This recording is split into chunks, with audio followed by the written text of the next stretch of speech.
Enter the realm of the extraordinary with Paranormal M. Subscribe and turn on notifications to journey with us through the bizarre and inexplicable. Get ready to have your beliefs challenged and your curiosity piqued. Spirit following my husband. Stay with me. This started before my husband and I met. Weird things started happening to him when moving into an old rental home. Objects being moved and finding them in different spots, having to keep heaters on in the summer. Middle of the night waking to sounds like someone walking into his front door. Investigating and finding nothing. Knocking, things falling over, and footstep sounds. It all came to a head when he found black handprints on his attic door above his bed. He decided that was too creepy. Stayed the night at a friend's house. Everything was fine and he left the next day. Later that day, his friends called him, asking him if he was messing with them. Obviously, he was confused. They said they found black handprints around their attic door. Really, nothing could explain it. Where we live, attic doors are normally on the ceiling and they pull down. He finally decided to move and moved into a second-floor apartment. Everything was fine for a few weeks. He comes home one day before he can get to his front door. His neighbors ask if he has a roommate. Again, confused by the question, he says no and just why? They said it sounds like someone has been going in and out of their apartment. All day, too, with the front door slamming and stomping around. He just assumes maybe it was maintenance because there's kind of older apartments. He walks in to find more black handprints and smudges all around the inside of the door and the entryway walls. Thankfully, his neighbor downstairs is a religious woman. She blessed the apartment, and nothing more has happened there. That's when we met and started dating. We fell in love and blah, blah, blah, blah. I move in and I never experienced anything. I definitely believed him because I myself have experienced a lot of paranormal activity growing up. We eventually moved because he got a promotion and his job relocated him, but we think nothing more of this weird spirit. We finally settle in and everything is going great. One day I'm home by myself with the dogs. Our house had a downstairs with like half being a garage and the other half being what I would call a man cave. Tile floors, rock walls with a cabin-looking bar. Very echoey down there because we didn't use it, so it was pretty much an empty room. From upstairs, I hear what sounds like things being thrown. I can hear the bouncing of an object once it hits the floor. It only lasted about 30 seconds, and I thought somebody had broken in, so I locked the door that leads down there. For extra measures, I shove a chair under the door handle. I knew my husband was getting home soon, so I just sat on the couch in silence, watching the door. I was watching for movement and listening for more noise. Nothing. He gets home and checks it out, and again nothing. Nothing on the floor, nothing to identify what could make that sound. We let it go and we move past it. Everything goes back to normal. A few weeks pass. He's in the bed for some night and maybe laid down for about 10 minutes and I'm in the living room. All of a sudden, beating on the wall. It's so hard it shakes things hanging on our wall. Our dog starts freaking. I'm still too scared to even get off the couch, so I start screaming for him to come in the living room. And I asked if it was him. He was asleep and heard nothing. We can't find the source of the noise, and he eventually goes to bed, and I don't really sleep that night. Nothing else happens, though. The only thing that really continued happening after that was what sounds like scratching on the walls. Still can't explain what it was. We move again because he put in for a transfer, so we can get back to the state we originally lived in. That's where we wanted to be, after all. I don't take any chances this time. I believe in God. I have a relationship with him. Always have. I bless the house, make him do it with me, and I believe with all my heart in the name of Jesus, demons flee. Nothing happens in that home. We lived there for several years, and he eventually quits that job. He gets a job closer to my family and we move. All this stuff is years in the past, so I think nothing of it. Everything is fine for months. And one day it's Saturday afternoon. We both had a long week. So he ends up falling asleep in the living room and I fall asleep in our bedroom. I wake up, go into the living room, and he eventually wakes up and goes into the bathroom. Coming out, he has a weird look on his face telling me, "You're messing with me." I'm clueless, so I ask him what's up. He just tells me to come here. Walk into the bathroom, all of his bathroom things are neatly stacked on the sink. And I mean everything he uses. Shampoo, body wash, razors, anything you'd expect somebody to keep in the bathroom. It was neatly put onto the counter. We're baffled, so I just start praying. We calm down and go on with our lives. Eventually more black smudges and handprints are around the attic, and I had enough. So I bless the house. We've been living here for years now, and nothing has happened. I think it's back. We've been having some financial hardship. It's causing both of us to be stressed, kind of just casting a dark cloud due to our circumstances. The other night I'm laying in bed and he's letting the dogs out to potty before we go to bed. I hear banging on the wall. Kind of weirded me out, but I thought maybe it was just my husband. I asked him if he dropped something or banged on the wall, and he said no, and I don't say anything more, mostly because I don't want to give him something more to stress about. It's now 2 a.m. here. He's asleep, and a very deep sleeper at that. I walk into our bedroom and I swear I heard a very deep voice say, "Hello," in a whisper tone. At this point, I don't even freak anymore. I'm just over it and looking for advice, looking for somebody with a similar story. Any idea what this thing really could be and why it's got a grip? How does it keep coming back? Why does it keep coming back in general? And will it always be like this? I'm just looking for some answers. Please help. This is not a made-up story, and I wish it was fake, but it's not. And let me also say I've been seeing stuff out of the corner of my eye a lot lately, but I've thought nothing of it till the banging and whisper, thinking now I've actually been seeing something. I've also been hearing whispering when drifting off to sleep, but I've just been assuming I'm having a dream. Now I'm not too sure.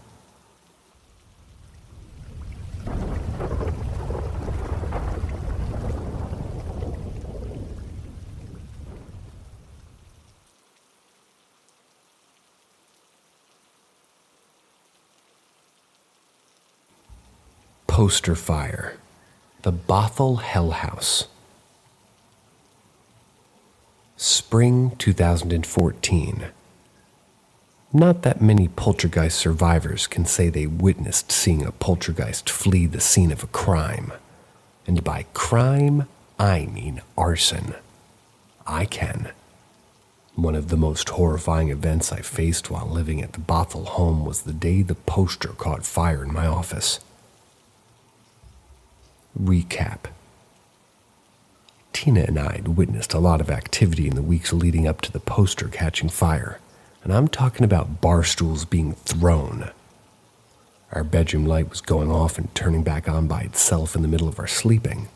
Loud bangs, loud footsteps, door slams, and yes, one Bible catching fire. All of that happened within a week of the story I'm about to tell. The advice given to us by friends and family was to smudge the house. The internet said the same thing. Smudging lessens the activity, they say. And let me tell you, smudging never lessened the activity, not in our house. It made it worse. The story is proof of that. The night before the poster caught fire, I asked Tina if she would feel comfortable smudging the house. Tina is an excellent smudge person. Tina's more thorough than me, and she smudges every nook and cranny. The next day we woke up and got ourselves ready for work. Nothing unusual about that morning except the house was still smelling like burnt sage, which I thought was good. Your house should smell like sage if you smudged the night before. I later found out that smudging before going to bed is dangerous, extremely dangerous. I compare smudging before going to bed to kicking open a fire ant bed before having a picnic. Tina and I got up that morning and did what we always do. We got ready for work. The feeling of being watched had lessened. 30-odd minutes later of us waking up, Tina walks up to me and kisses me goodbye. Now it's just me in the house. The only thing on my mind right now is just beating Seattle traffic. I gotta get out of this house and get to work. A few minutes after I stepped into the shower, it happened. The devil arrived. Every fire alarm in the house starts going off, and I'm standing in the doorway of my bathroom half dried off thinking, oh shit, it's happening. I knew right then and there something was up. I didn't know what specifically, not yet anyways, but something is up though, and it is not good. I remember running through the master bedroom and reaching our bathroom doorway, and that's when I saw it. I feel a large mass run right by me. I cannot see what ran past me, but I can only feel it, and it was huge, taller than me and wider than me. All I could hear besides the fire alarms going off was this loud stomping sound. My eyes and ears turned toward the direction of the stomping noise and followed it downstairs, and suddenly, the front door of the house opens wide, slams shut. That is it. The door just opens wide on its own and slams shut. That's when my brain says, give chase, Keith. Give chase. I'm thinking, give chase to what? I still haven't determined if someone's in the house. I haven't seen anything. The door just opened and closed on its own. What am I chasing? So I do what my brain says. I run down the stairs, reach the front door. I should be able to get a good glimpse of the intruder as he's leaving the house. I throw my hand on the front doorknob and nothing happens. The front door does not open. Correction, the front door doesn't budge, not even a centimeter. I must have fought with the doorknob for about 2 seconds before realizing that I had a fire to deal with. Smoke is billowing from my office upstairs. I run to my office, and there it is, ladies and gentlemen. There is the fire. The wall behind my computer desk is on fire, the poster specifically. How many seconds have transpired between the fire alarm going off and where I am standing now? 30 seconds maybe. The first thing I do is kill the fire as I toss my damp towel over it. The fire didn't put up a fight. It was gone. I turn and run downstairs again. The house is filled with smoke. I get to the front door and try to open the front door, and again, nothing. The door will not budge. This is the same door I saw open less than a minute ago. The doorway felt like it's been welded shut. The fire alarms are still wailing in the background, and I can taste the chemicals from my burnt poster in my mouth and nostrils. And that's when it dawned on me. The house is not the one under attack. I am. Think carefully about this, Keith. The next few decisions could be your last. What are you going to do? I was in shock at this stage because I remember the events vaguely at this point. Suddenly I'm on the phone with the 911 operator. I'm screaming to her that my house is on fire and she's maintaining her level of professionalism, asking me in a calm voice, What's my address? Every time I utter my address through the phone, enormous amounts of static breaks out, and I'm talking about loud electronic, interference. We go through this, I can't hear you, can you repeat your address routine for about 30 seconds? Finally, she gets my address, and in doing so, lets me know that the fire department is on the way. I hang up and call Tina. Thank God she answers. Tina can hear the fire alarm screaming through the phone, and I blurt out to her to come back home, the house is under attack, and I hang up. The front door, for reasons I cannot explain, finally opened. It opened within seconds of the fire department arriving. How ironic. The firemen dart in and, at my urging, proceed up toward the office. They said I did a good job putting the poster fire out, and Tina runs into the house a minute after they arrived and grabs me. I was half naked and shaken like a leaf because all I could remember was Tina throwing blankets over me. I'm shivering, and I'm shaken like a wet puppy, and I'm not afraid to admit that I was crying and quivering like a baby. You would have thought somebody had doused me in a tub of ice water. Cubes and all, and that's how cold I was. The fire department never could determine the cause of the fire. Tina and I knew. This is the second fire incident that we've experienced.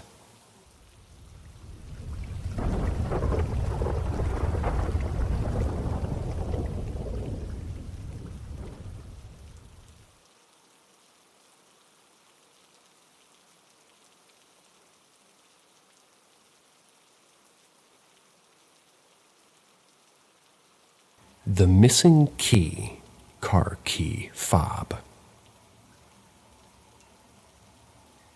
For millennia, one of the questions surrounding poltergeists regarding missing items in homes is, where do the missing items go? Nearly every case on record has reports of items disappearing. Family heirlooms, jewelry, silverware, personal belongings, electronics, etc. Some are never to be found.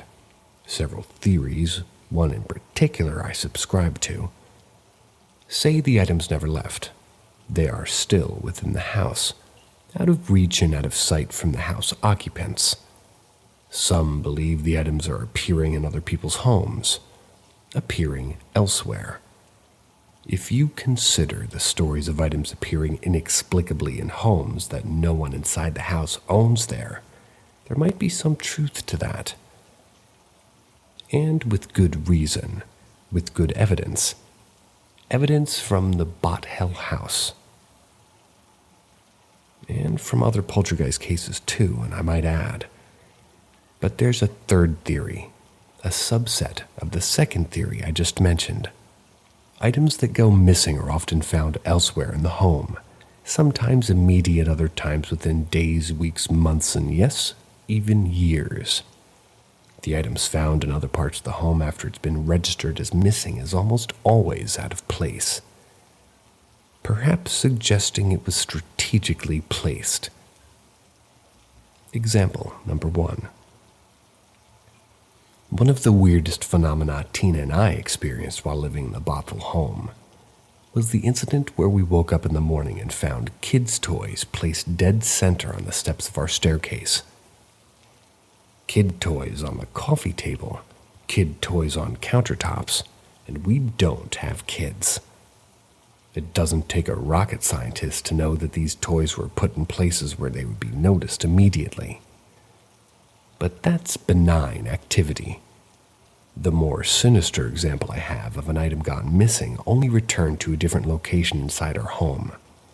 Example number 2. It is the Bible that went missing inside our home, summer of 2012. I placed this Bible on the lamp table in our living room downstairs. It was gone the next morning. When did it return, you ask? Spring 2014. Not only was it returned in a different location of the home, which was right outside our master bedroom doorway, but it was returned on fire. I think we can all agree there's not a more frightening experience inside your home than waking up to a fire you had no role in starting. Items reported missing in poltergeist-infested homes only appear elsewhere inside the home point to intelligence. An entity with the ability to know the difference between good and evil, and in doing so ignites a Bible on fire at the base of our doorway while we slept in a deliberate act. Well, seems like a deliberate act. A calculated act. If that doesn't run into contradiction to RSPK, I don't know what does. But the third example I want to provide is an example I believe that the paranormal community has grossly ignored, or worse, isn't prepared to deal with. And it involves my missing car keys, my key fob. Within days of moving into the Bothell home, one of the first, if not the first, things I noticed to go missing was my spare key fob, otherwise known as my car keys. This car key fob I kept in a plastic glove box about the size of a 6-inch shoe box. Inside this plastic glove box is where I kept my personal items. Items like Star Wars cards, comic book cards, and personal information, like birth certificates and family photos. One day I went to retrieve an item out of my glove box, and it was then that I noticed my spare key fob was missing. How can something I never used be missing? Fast forward a few months later, something very peculiar and uncanny started happening. Those who've survived a poltergeist haunting will tell you poltergeists are exploiters of the everyday routine of humans. It's one of their primary modus operandi. I don't know how to say that. Modus operandi. Something that fits the description given by many being like a trickster. It became irritable to me, but at the same time dismissive. Me leaving for work each morning and within seconds of entering my car, seeing that my car trunk was open, unlocked. It had to have been the middle of 2013 when I noticed my car trunk was always unlocked. Not open, but unlocked. And that's when I would leave for work in the morning. The first time I noticed my trunk was unlocked was when I got into the car. Before starting it up, I would see the trunk light lit on my dashboard. That icon, if lit, means your trunk is open. Not important, I'll just get out my car and raise the trunk, slam it down, problem solved. Weird, but why do I find myself doing this 2 or 3 times a week now? I'm thinking somehow, some way I'm fat fingering my key fob. What does fat fingering mean? Fat fingering is when you inaccurately strike 2 keys at the same time with 1 finger. It's not a huge inconvenience to get back out of your car, walk to the car trunk, raise the trunk itself, and slam it shut. But a few seconds is all it takes. Not a huge inconvenience if it happens now and then. 3 times a week? What's up with that? A year or so later, I'm still asking myself the question, why is my trunk light always on? Why is it always open? And that's before I get into it each morning and what's going on. My routine each morning when I leave for work is very simple. I kiss Tina goodbye, close the house, the front door behind me, get to my car, climb into my seat, and there on my dashboard is the trunk light. It's lit. Nothing weird about that if it happens once. Nothing weird about that if it happens several times through the course of your lifetime. It's been happening to me 3 or 4 times a week for over a year. I feel stupid for not realizing it sooner. The spirits have been using my spare key fob. They've been hitting the unlock trunk button on the key fob, and they've been doing this within seconds of me walking out to the front door. Up until now, I thought I was fat fingering my key fob, and I was wrong. How do I know it was them doing this, you ask? Well, they made a mistake, which is extremely rare. I left for work one morning like I always do. I get all the way to the car door and then realize I don't have my keys on me. I'd left it in the house, but guess what? I'm standing at my car door and I can see my dashboard. Why is my trunk light lit? How can my trunk light be on when I don't even have my keys on me? I haven't unlocked my car door yet, and that's when I realized I haven't been fat-fingering my car fob at all. It would seem I ignored my intuition a year or so ago when I asked the rhetorical question, why am I always doing this? Given the location of the trunk button on the car key fob, where it's located makes fat fingering unlikely if not impossible. One's finger would deliberately have to go out of its way to touch the trunk unlock button. Not only that, but you also must hold it down considerably longer to activate it. When you look at it from a scientific or psychological point of view, it's hard not to appreciate the knowledge about poltergeists being revealed here. Somewhere we can't see, for a lack of a better word, spirits operating the missing key fob it stole from me. The Occam's razor loyalists of the world will say it's Tina. Tina's the culprit. They overlook the fact that Tina doesn't, know that my extra key fob existed, let alone knew where it was, and number two, she sometimes left the house before me and was out of town. It's not a leap to believe my spare car key fob, the one I never used that went missing hours after I moved into the bottle house, is the device being used to unlock my car trunk. That's not a supposition. Another revelation would be my dismissiveness. A dismissiveness that I'm embarrassed to admit lasted for over a year. But here begins the lesson. The poltergeist in question needs my level of dismissiveness to carry out its work. All poltergeists do. Those familiar with me and Tina's ordeal have heard me say over and over the times I've come back to my office or bedroom and found the room light off. Could have sworn I left the light on. Who turns a light off in a room if they know they're immediately coming back? I know I don't. The same thing can be said about the television. Who turns their television off before they leave a room if they know they're coming back? I don't. But, and this is a huge but, maybe I did turn it off. That's the level of dismissiveness I believe science needs to analyze. And doing so will help us better understand the nature of poltergeists. That dismissiveness applies to sporting and the apporting of objects.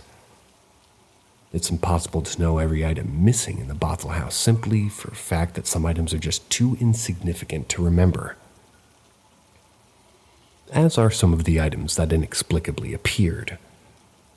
The third revelation I want to talk about, the one I feel the paranormal community ignores, is the amount of observation being levied here. This campaign of me getting into my car each morning and discovering my car trunk door open or unlocked went on for over a year. A huge portion of it happened when the house was least active. I'm talking about when there was no activity in the house whatsoever. I'm often asked this question, and it angers me internally, but I try not to show it. Have I heard from the current occupiers of the home? My answer is no, I haven't. Some people believe it would strengthen me in Tina's claims if the current occupiers of the Bothell House stepped forth with similar claims. But that's not how poltergeists conduct their business. The events that made our case famous, I'm talking about the 3 Bibles that caught on fire, the wall writings, and not the baseline activity. The definition of a baseline is like the minimum or starting point. The minimum starting point with most poltergeists, and by most I mean 99% of the activity that house occupants might not even notice. Objects disappearing, phantom noises, knocking, strange sounds, electrical issues, phantom doorbell ring, TV turning off and on, lights going off and on, battery drainage, appliance malfunction, etc. But of these things, they can be easily dismissed as just one of those things, and rightfully so, but not all the time. It's my belief that most poltergeist cases go undetected and unreported.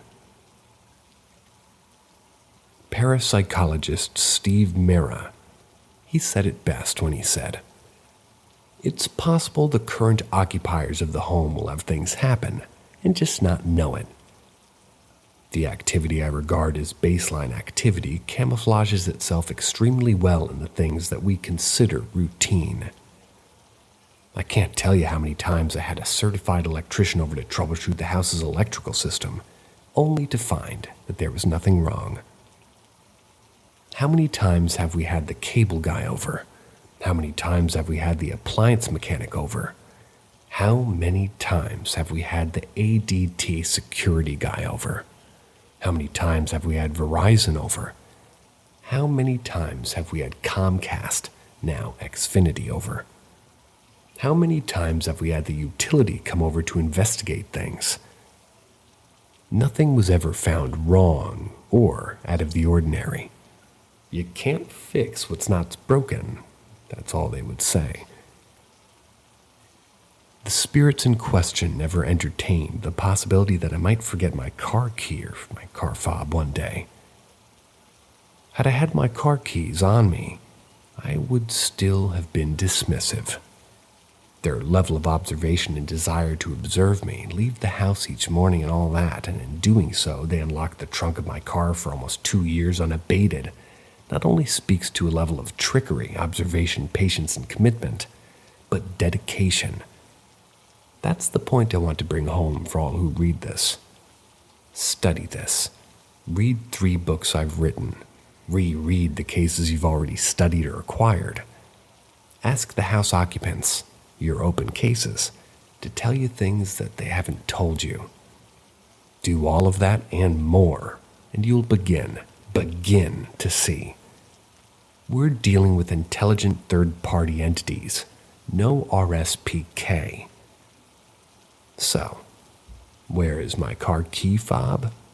I never recovered it. It was never given back to me. What happened to the other items that went missing in the home? Where do these items go? I believe these items are on a person or the spirit themselves. A veil, otherwise known as a hidden curtain, sort of shrouds their basic makeup. It keeps them and the items they steal hidden from us.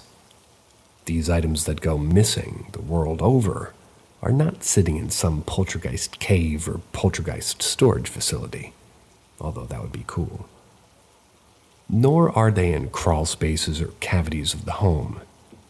Science tells us that there are dimensions, and the majority of them hidden that we can't even begin to comprehend, let alone see or exist within millimeters of each other or us. Don't like to talk about dimensions? You feel that sci-fi? Then how about spectrums of light? Think about it.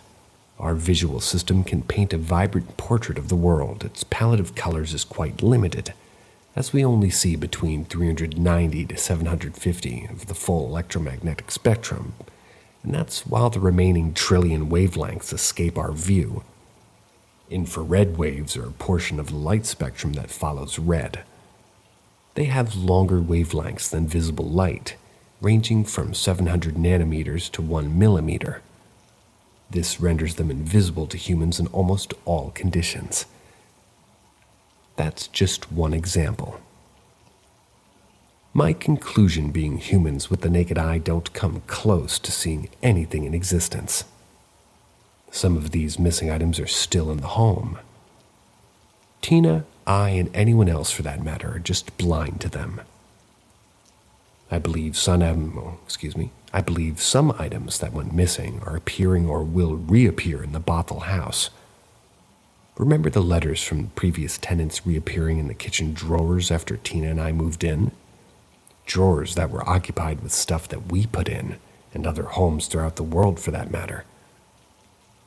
Some items will reappear in the neighborhood of the Bothell house if it's not there already. If we study carefully what the entity said in the Blair Witch House to John Bell and others, combine what it said with the findings in the Bothell house and add in the info from the other poltergeist cases, it's intelligent to believe items poltergeist take in one house do or can reappear in other homes. Minions. My experience with shadow figures in the house I lived in. What are minions? Minions is the name I gave them, but many people, rightfully so, call them shadow figures. No matter what time period the story emerges from, the story or description given is the same. Someone experiencing unexplained activity in their house. In most cases, malevolent activity. Reports seeing shadowy figures moving out of the corner of their eyes. The Bothell House is no exception. I remember the first time I saw one, and eventually 2, 3, 4, 5, and so on. I was sitting in my office upstairs, bouncing between surfing the internet and watching the TV. By this time, we had multiple activities. Objects catching fire, Bibles catching fire, small, medium, and large objects being thrown, loud bangs, phantom footsteps, door slams, wall tappings, lights going off, lights turning on, then off again by themselves, bed sheets yanked clean off you while sleeping. These are the symptoms of a poltergeist infestation. So is seeing shadowy figures out of the corner of your eye. And there I am watching TV, minding my own business, which, by the way, is the perfect time for poltergeist to do something. And they do. My office upstairs, the layout is structured in a way where I can see the upstairs hallway, then my doorway, and at all times this would be pretty visible while watching TV. And that's when it happened. From left to right, I'm watching TV and all of a sudden I see movement out of the corner of my eye. I turn in the direction of the movement. The brain does that instinctively. And there it is. This miniature creature looking like a gremlin creeps across my doorway. It's sort of hunched over and yet standing tall. It was walking stilted-like from left to right and crosses the complete doorway. It's gone from being in my peripheral view to being in my complete view.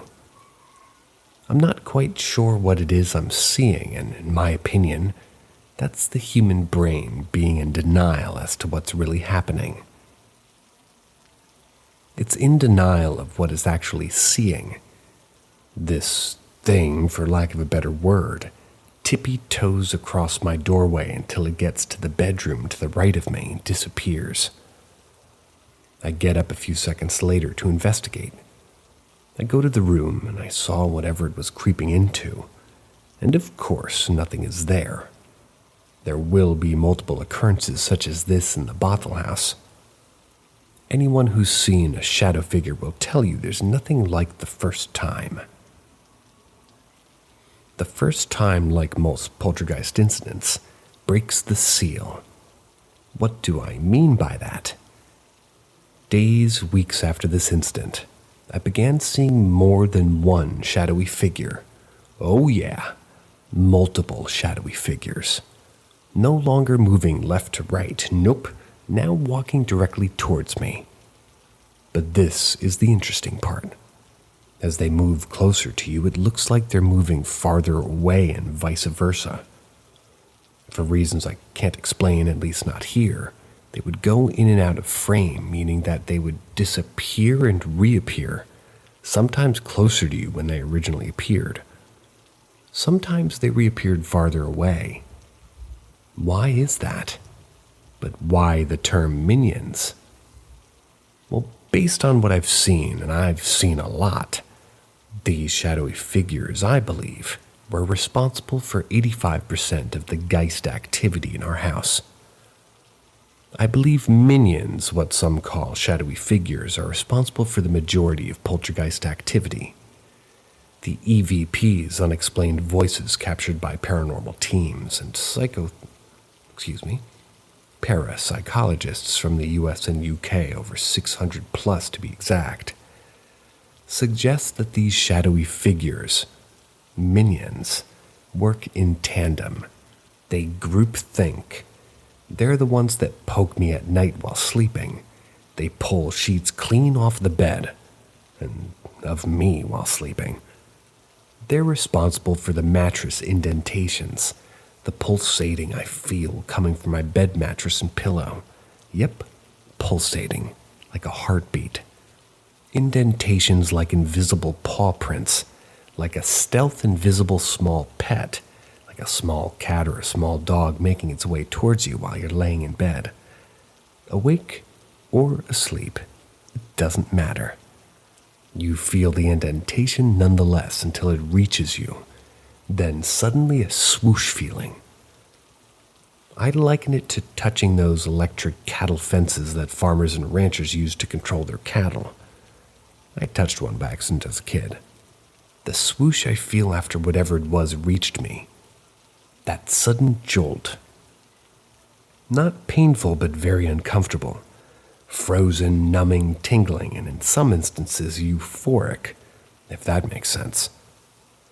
But the biggest shock of all, the one that sort of relieved me the second I heard about it.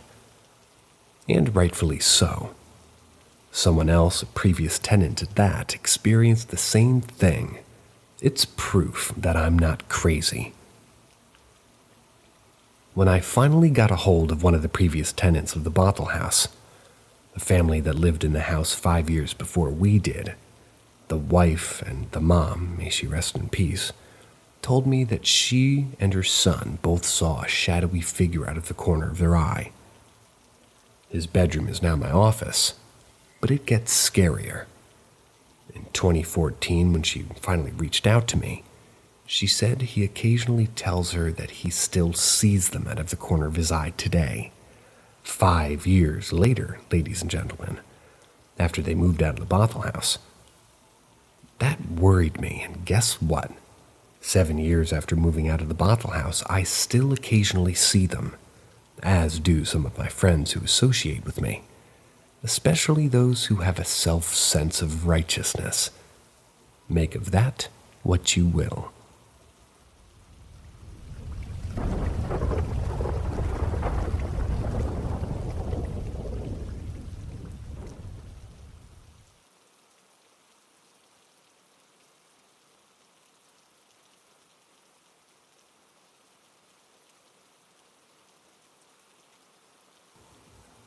The Musings of a Poltergeist Survivor. Summer 2014. The Davenport Hotel, located in downtown Spokane, Washington. You could say this was the period in the Bottle House where the activity was at or near its apex. Tina and I are suffering daily attacks. So much so that I started viewing my business trips as vacations, a timeout, if you will, from the phantom onslaughts. When you start preferring a cramped hotel room over your bedroom at home, that's when you know you're being tormented beyond measure. But that's where I was mentally at that time. Any hotel I stay at on business trips has become my safe house, my place of refuge, my place of zen, or so I thought. It happened on the third night of my stay at the hotel. I'm in a deep sleep when the comforter suddenly gets yanked off of me. And when I say yanked off me, I mean yanked off me.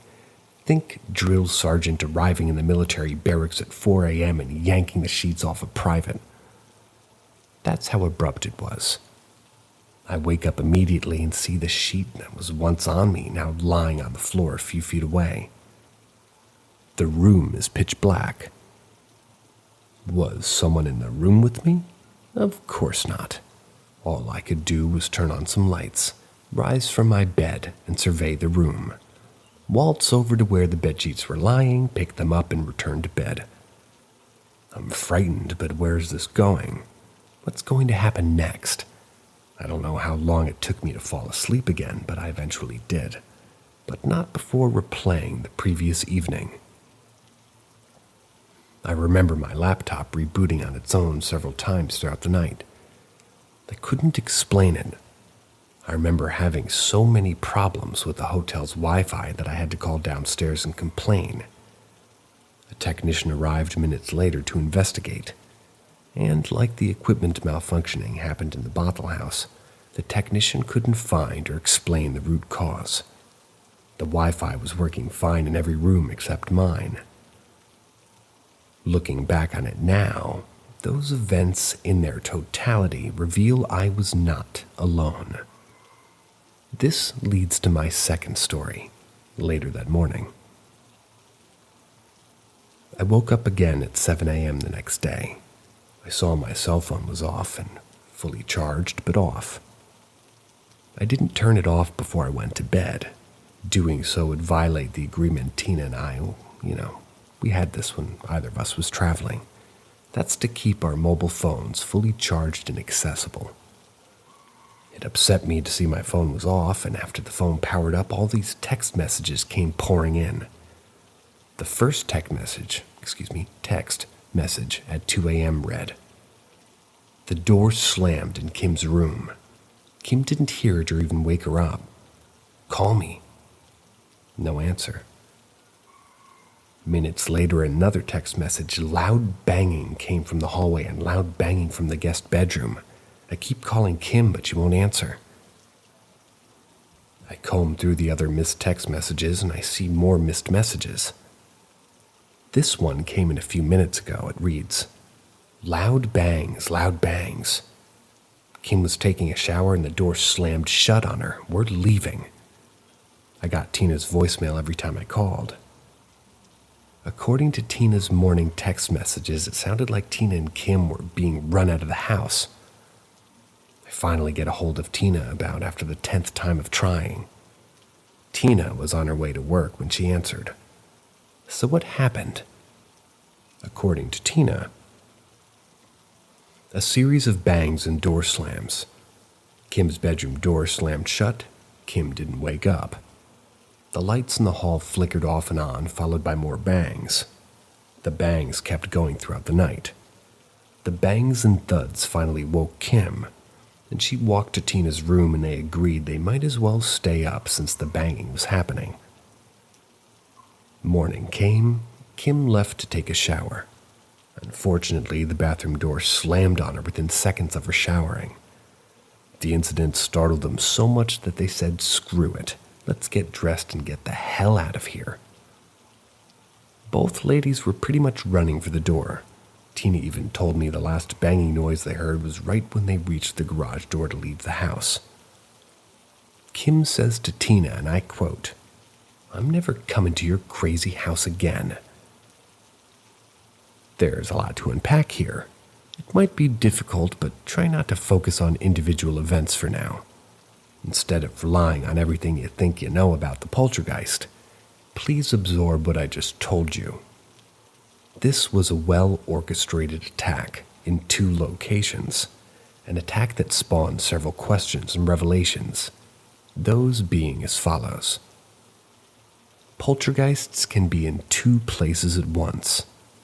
How many spirits are we talking about here? Spirits work in tandem. Spirits can follow you. These attacks, like Tina, Kim, and I experienced while I was on a business trip, speak to a level of spying, observation, coordination, premeditation, communication, group thinking amongst the spirits, teamwork, vexation, stalking, harassment, and manipulation. So that's me being attacked 400 plus miles from the Bothell house within the same time frame.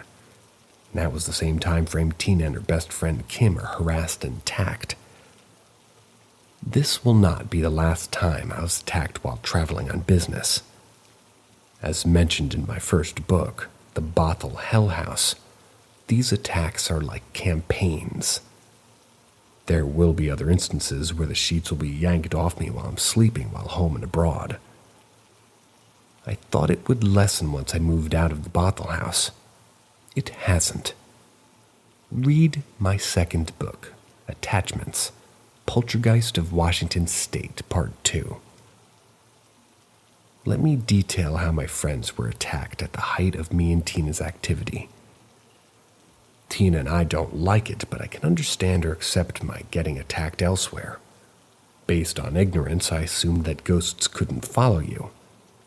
Now I know they can.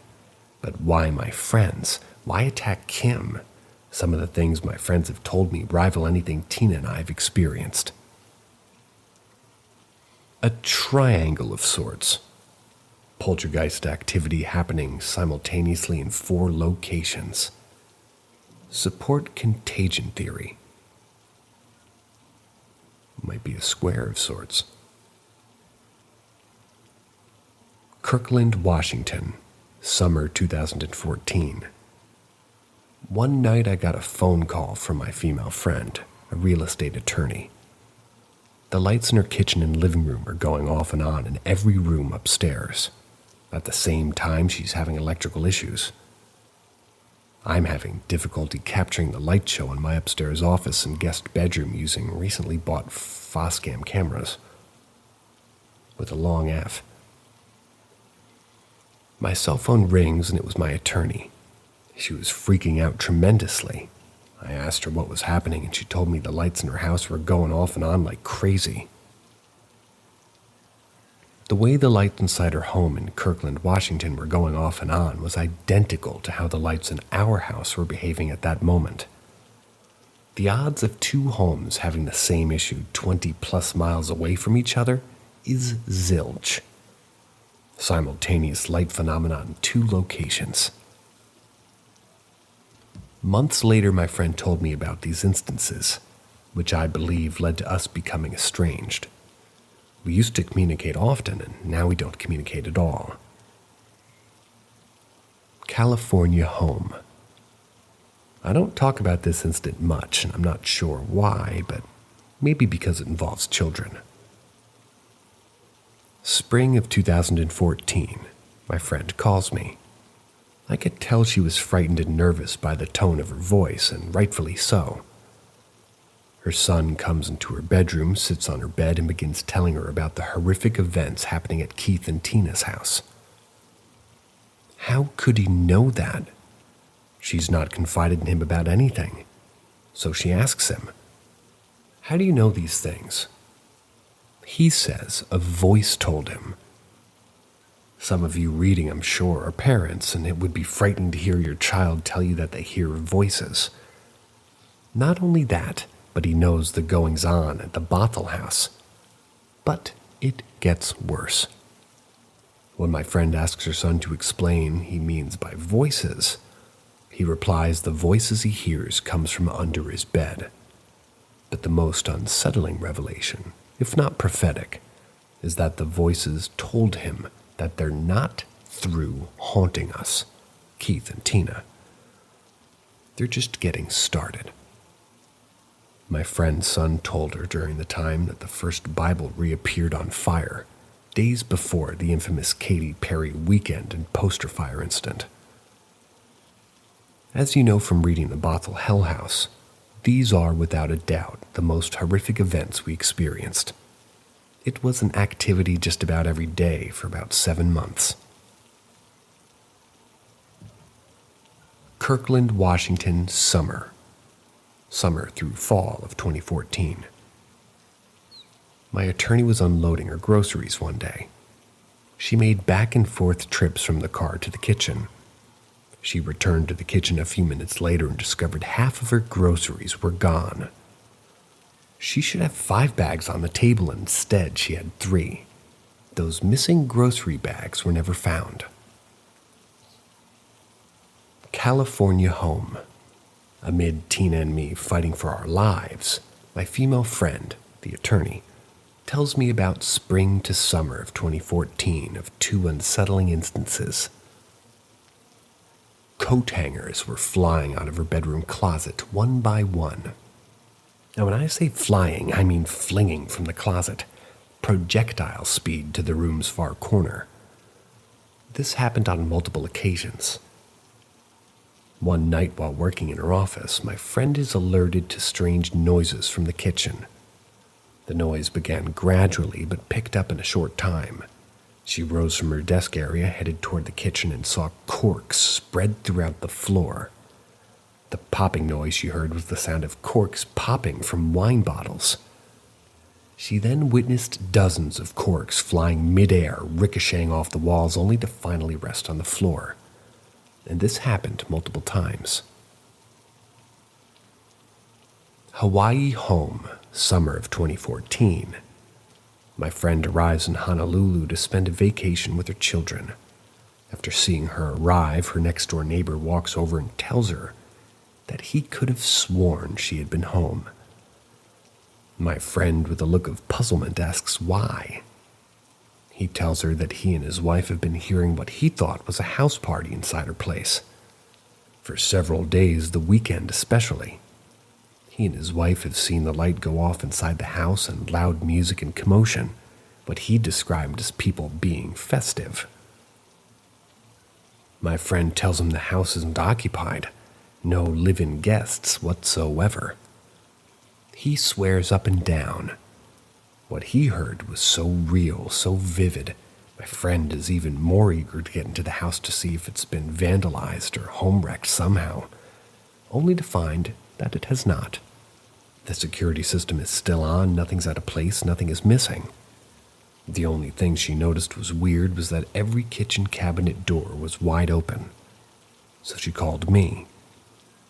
If you read my book, The Bothell Hell House, you know I said there were times when I arrived home from work seconds before I stuck my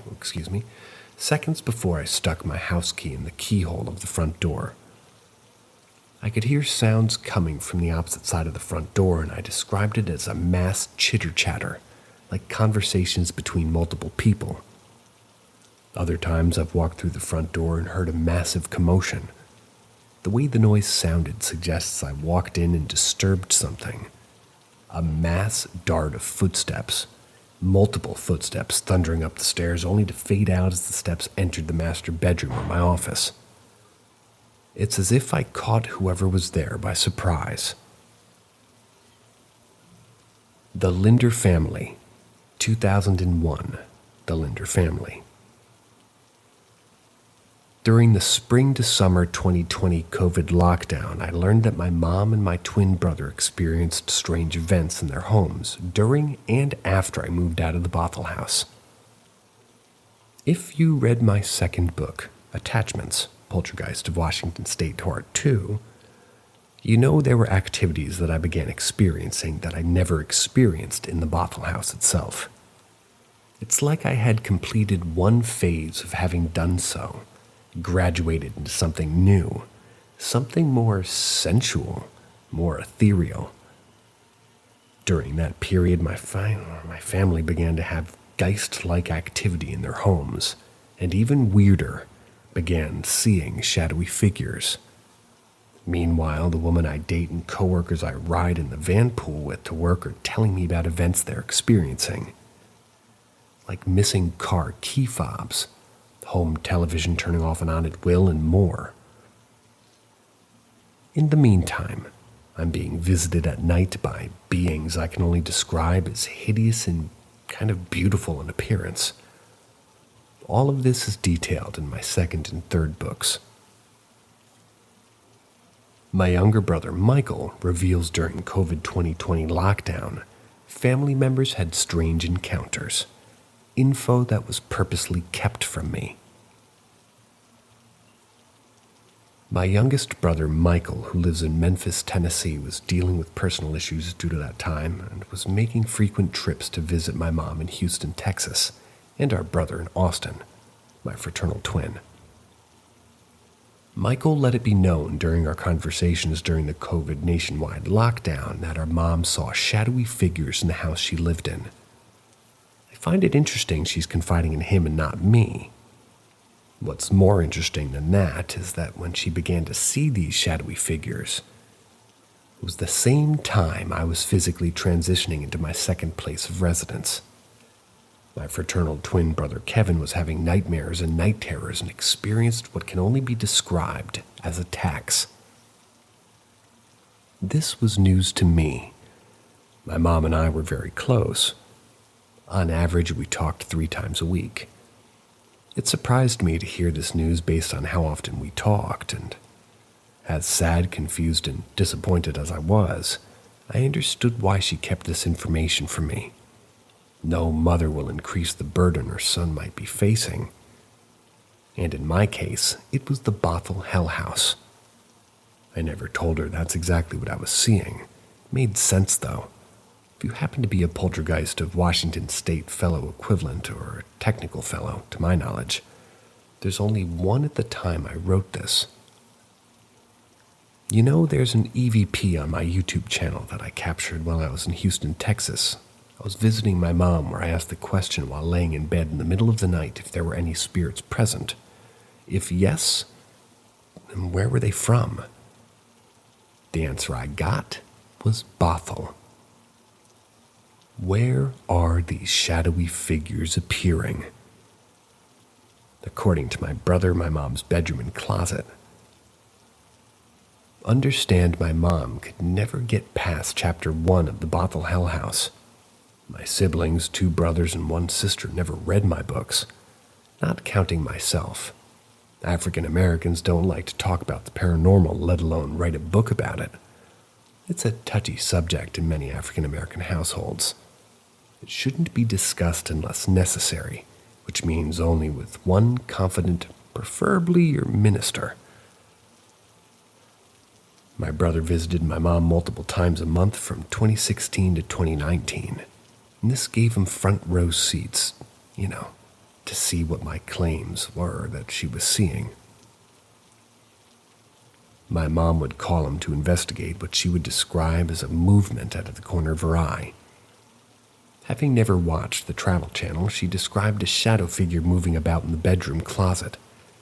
According to my brother, it became an every-night occurrence. These shadowy figures my mom saw out of the corner of her eye while she watched TV in bed were the size of a small mammal. Not only did she see them, she heard them. Like Rhoda Jimenez, previous tenant of the Bothell House. My mom was very religious. Although Rhonda could substantiate my claims when I met her, she never uttered the words poltergeists, spirits, paranormal, and so on. Neither did my mom. Individuals outside the paranormal community, me included, don't utter those words. We say shadowy figures, because that's precisely what it is that we saw. A shadowy figure. The organic description is given where demons and poltergeists are concerned. In my opinion, that's the most authentic coming from the mouths of babes. People like me without prior knowledge of the paranormal or poltergeists. When I confronted my mom about what Michael told me, she tried to deny it and in the end, in a dismissive tone, tried to lessen her story's value. Michael told me the times he spent the night at her brother's house. He witnessed what can only be described as a nightmare on steroids. Upon visiting our brother in Round Rock, Texas, my younger brother, a highly educated school teacher, said he was awakened in the night by screams. Kevin, our brother, was screaming profusely while in what can only be described as a deep sleep. His legs and arms were wailing, suggesting he was fighting off something. I know this description all too well.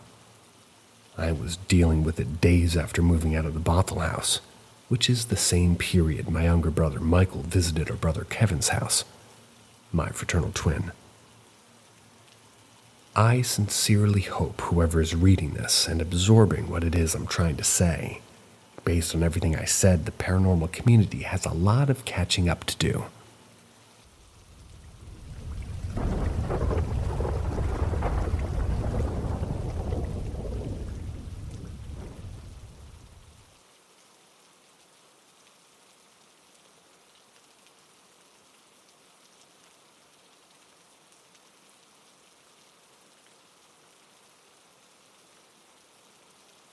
The Bothell Hell House. Who's watching me? Before I share this story, I need to paint a picture of where I was in my relationship with Tina and talk about the darkness I was living in. The relationship in all senses and purposes was over. Tina and I are essentially roommates. And by roommates, I mean we share a roof, not a bed. January 2015. Neither one of us wants to call it quits. Neither one of us wants to be the first to say goodbye. We're not even making eye contact anymore in those pillow talks we had before we fell asleep. Gone. Dinner together? Not anymore. Joint social outings?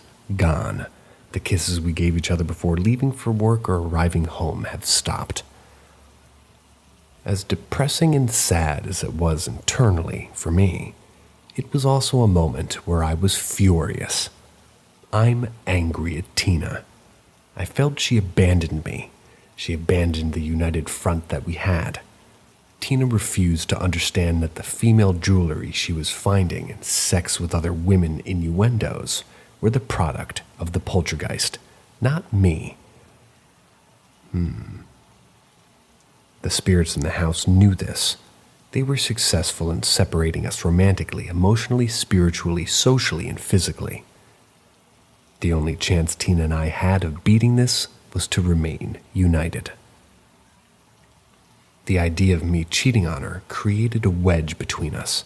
Metaphorically, that wedge put me on an island by myself. I was now easy pickings.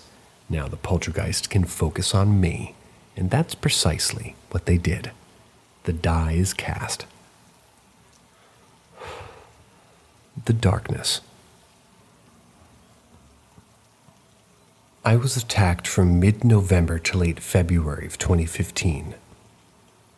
Tina and I on occasion would sleep in different bedrooms. That's one example of how our physical relationship was deteriorating. Tina knew the activity had switched to just happening around me and therefore can go about her daily routine.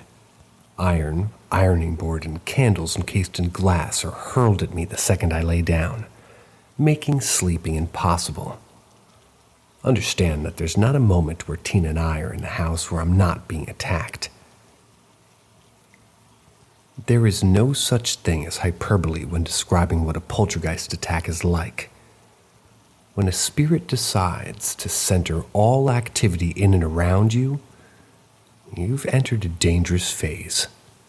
You contemplate suicide as a viable option for ridding yourself of the activity. The world you live in becomes small. Every day I walk through the front door of my house after work, the lights flicker off and on or off and on and off and on depending on which room I'm in. The chair I sit in when eating dinner in the dining room table has just been inexplicably relocated to my office. Sometimes with a note that reads, "Die." How did my kitchen chair or bar stool get past the ADT motion sensors? I'm still sitting in my office, trying to have some semblance of an ordinary evening, when suddenly, objects, small, medium, and large, come flying in. Imagine a chef knife being thrown at you. Imagine it being thrown at you multiple times. How about a beer bottle? How about a cologne bottle? Candles encased in thick glass resting on a bookshelf are harmless. Those same candles hurled at you or in your vicinity at incredible speeds. Very dangerous. Oh, you want to watch TV? Good luck with that. The TV in my office is cut off and on. The channels turn by themselves. The internet, the main tool I use to research my predicament, constantly fails. The Wi-Fi is failing. The computer reboots or locks up constantly. And then it happened, that horrific morning. I had a rough night. Do you know the game musical chairs? How about musical bedrooms? The attacks on me had become so frequent while I was trying to sleep that I had to really get up and switch bedrooms. That used to buy me and Tina a day or two of no activity. Not anymore. Now it just buys me a few hours. Where poltergeists are concerned, you take what you can get. This morning I couldn't sleep. I was looking up at the ceiling when the lamp to my left suddenly flew across the room. That was my signal to get up finally. Get the fuck out of this house. Keith is what my brain was telling me. Or, get the fuck out of this house, Keith, is what my brain was telling me. Tina, bless her heart, had not moved a muscle. The noise didn't even make her budge. The time it took to shower and shave, pack my suitcase for my business trip, grab my laptop bag, and touch the front door had to have been less than 30 minutes. I was in a hurry. I'm shaking with fear.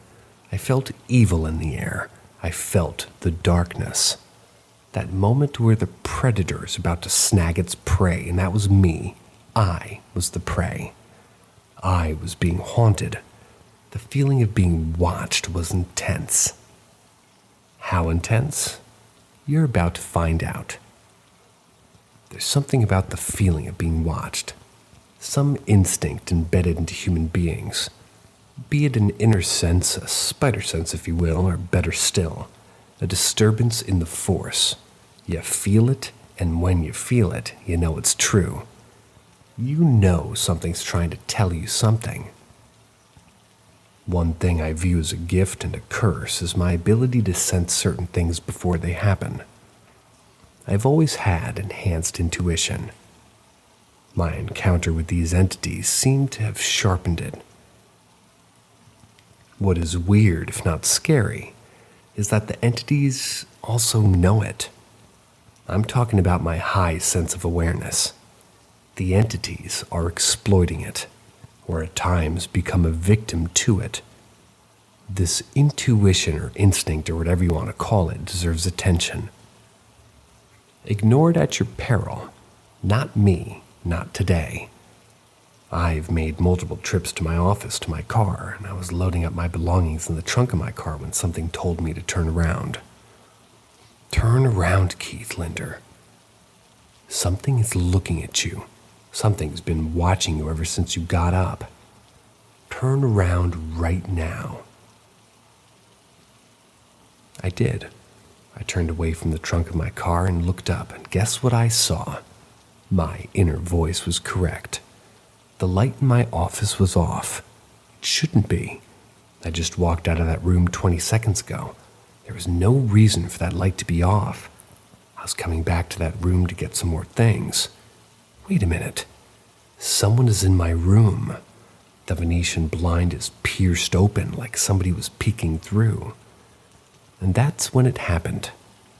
Right before my eyes, as I looked up at my office window from the driveway, the Venetian blinds, the two blades pierced open.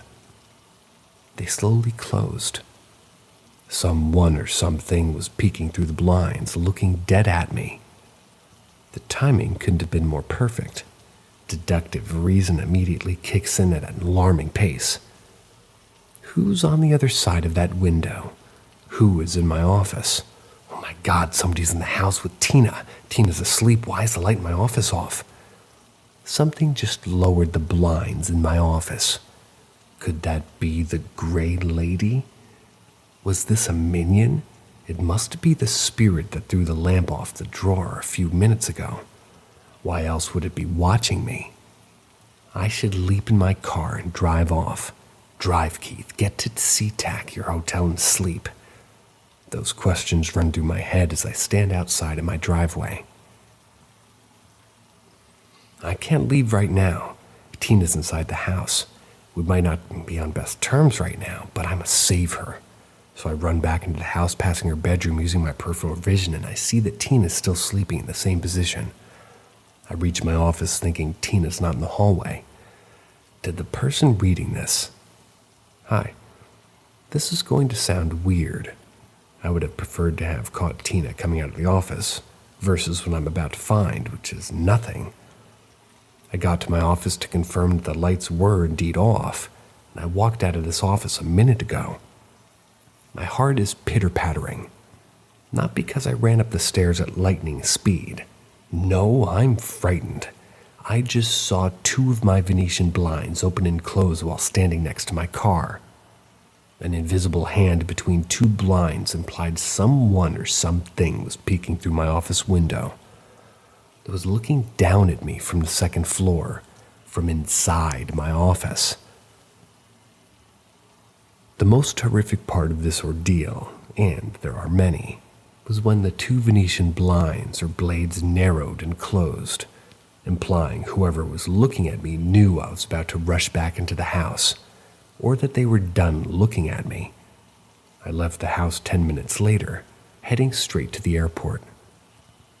The message I got from whoever it was behind those Venetian blinds was, "Don't worry, Keith, we'll be here when you get back."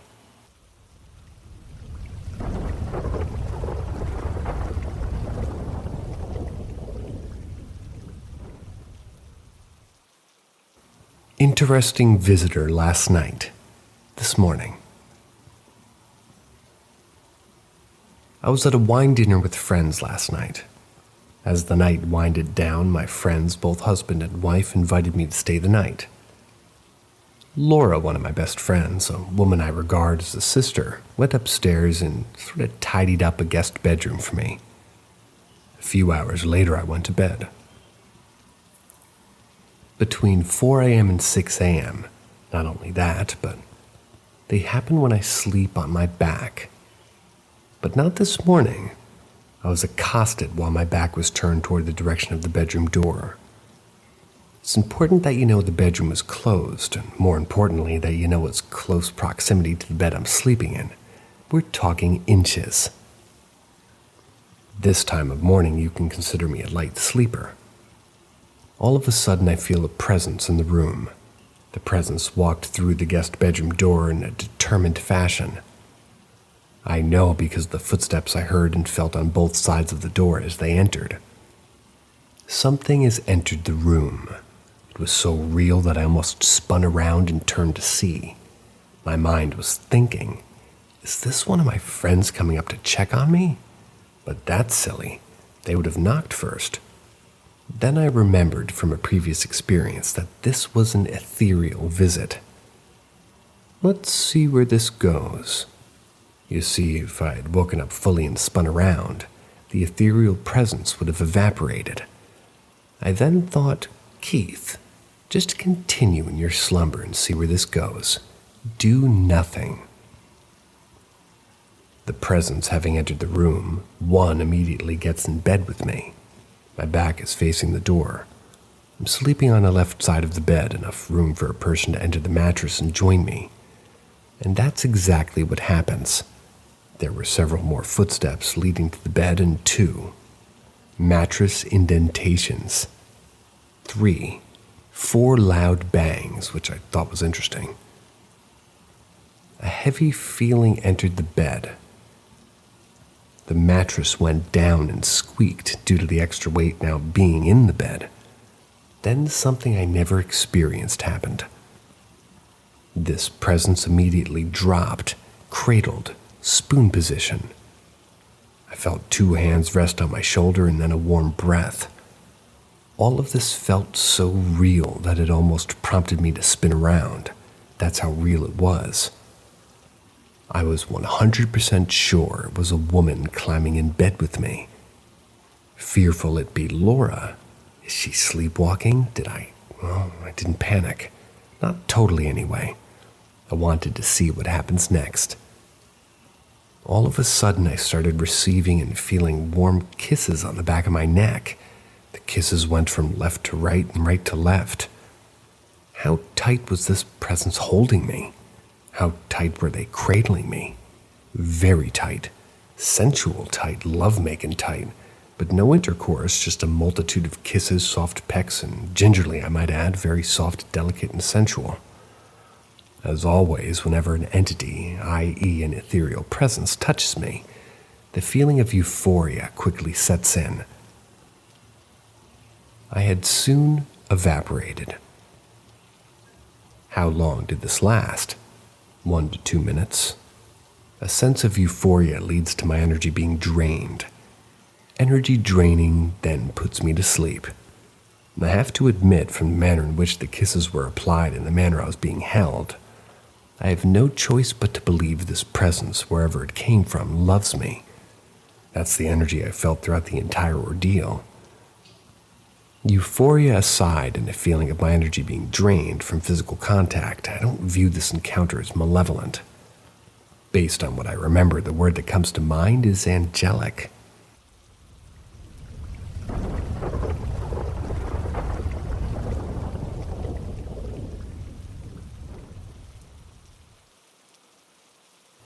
Weird phone stuff. 1995, I was 16, sitting at my front porch, waiting for a ride.